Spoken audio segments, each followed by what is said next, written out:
Papa B, what is the mission statement of Aling Lusing? Alam mo, ang pagkakaalam ko kasi dyan, Yeah. to serve wholesome and delicious food Uh-huh. that nourishes and satisfy Ah, their customers. wow. Yan ang sabi ni Aling Lusing. Yeah, I'm moving at the speed of sound. I got both hands off the wheel.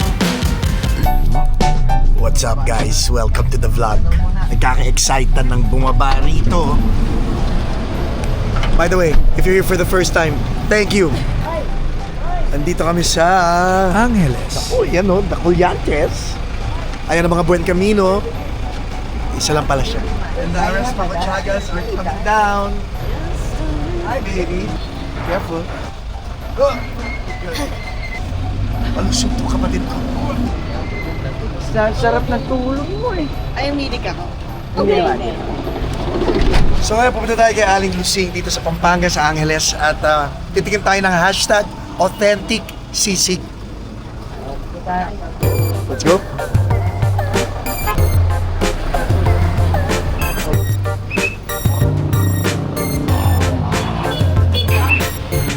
The modern-day sisig we enjoy today originated from a remarkable woman near the railroad tracks here in Angeles, Pampanga. Lucia Cunanan, known as Aling Lusing, honored the traditional Kapampangan dish by grilling boiled meat and finally chopping it, then frying it with pig brains and chicken livers on a sizzling plate. Di ba? Pwede naman sa mall, di ba? Stay authentic po. Sorry, wala kami sa moto. Nandito kami sa actual place dito sa Pampanga. Sisi, dalawang sisi. Okay, go. Ayun sir, may crispy kare-kareto, baboy, chicharon bulaklak, bulalo, papaitan. Opo. Taglayin mo na sir. Aling Lusing's innovative twist focusing on the satisfying crunch and the rich creaminess of the liver and brains transformed this humble dish into a beloved national favorite. Ako kasi kakain lang. Sila mag-order, kakainin ko lang talaga. May nakakilala sa akin. Kamusta? Hi. Sino kaya sila? Ayaw po kayo ni Aling Lusing? Oh. Hello po. Hello sa inyo. Maliban sa sisig, ang daming pagpipilian. Ensalada po, ensalada. Sila, rice, dito ganong karapaganda. Per cup. Swerte namin kasi nung dumating kami, wala pang tao masyado. Uy, ano yun? Puro. Oh my God, buro. Bigyan mo ako mga tatlo. But wait, there's more. Mukhang masaya to. Bulalo, papaitan. Wow. Papaitan gusto mo? Yes. Papaitan. Yes lang ng yes. Kasi overwhelmed na ako eh. Ang daming masasarap na pagkain eh. And now we wait. Ang galing, ang style dito, ituturo mo, orderin mo, tapos upo ka na, and then you just wait for your food sa lamesa. Papa B, what is the mission statement of Aling Lusing? Alam mo, ang pagkakaalam ko kasi dyan, Yeah. to serve wholesome and delicious food Uh-huh. that nourishes and satisfy Ah, their customers. wow. Yan ang sabi ni Aling Lusing.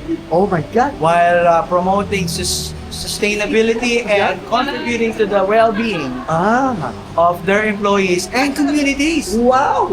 Ano naman yung kanyang vision statement? Alam mo rin ba? Ako, alam natin yan kasi taga rito tayo eh. Okay, okay. To be preferred choices, Aha. choice of customers for high quality and delicious food. Wow. Known for our infamous original sisig.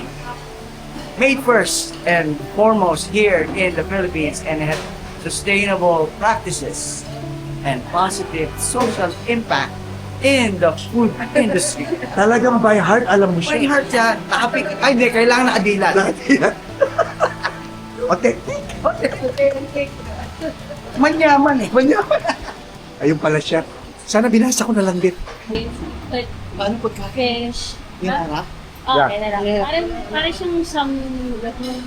Tapos di ba ng fish or whatever?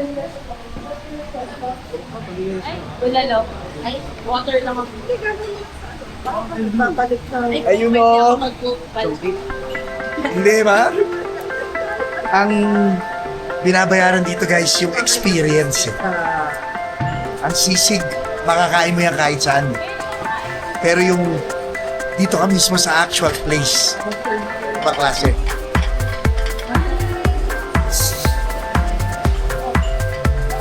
Kasi isa lang, is para Kapatid,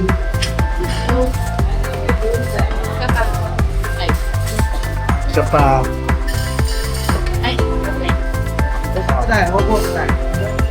Sige na yan. Talaga dapat magdadrive ka, di ba? Hindi yung parang... Mahimik ka sana. Dalawang platter ko yan. Talaga kumain ng fish. Talagang kain ng fish pwede. Dalawang ito. Dalawang ito. Ito lang wala set. Oo. Dalawang set. Grabe, hito, hita. Etong parating ang highlight ng pinunta namin dito. Yan ang ay, Kombinasyon talaga ng ambience at sarap. At saka bilis ng service guys. Wala pa kaming 10 minutes dito. Oo nga, no? Ando na lahat. Itsura pa lang, busog na ako eh. Isa pa nga. Ay. Yummy. wala pang cups ng kanin. Rice. Alam niyo ba guys, since 2017 kami ni Miss Jaja, hindi kami nagra-rice. Good. Pag sinasabi nila na nasa sauce ang lasa ng pagkain, masarap ang barbecue nila, masarap ang street food nila, pati yung hotdog, classic. Alam nyo, surprisingly ha, masarap talaga yung luto nila. Yung sisig, unang punta namin parang okay, baka hype, pero pag tinikman mo talaga, kakaiba yung lasa. Talaga nandun yung crunchiness, nandun yung creaminess, and masaya eh. Tapos pagkasama mo yung pamilya, yun ang nagbibigay ng imagas eh. Ang sarap guys. Matalon. Buhay pa. As in, sobrang sarap. And Ganito. by the way, kami ni Miss Jaja, hindi kami nagra-rice ha. Pero na-enjoy namin ang todo-todo. Ito yung pwede mong sabihin, ulam pa lang, panalo na. Si Aling Lusing natutuwa sa inyo. Kaya no, Nakaka-inspire because she was passionate about this. hi daw. And now, all of us get to enjoy the fruits of her labor. In this case, food. Sabi ako ng sabi na ayoko na kumain. Well, ngayon, last na talaga, hindi na ako kakain. But, Aling Lusing, thank you. This is very, very nice. Maraming salamat sa staff for accommodating us. Mga apo. Sa mga apo ni Aling Lusing, thank you very much. At, wow, yun lang. Don't forget to like, subscribe, and give us a thumbs up. Again, thank you. Bye. Bye. Bye.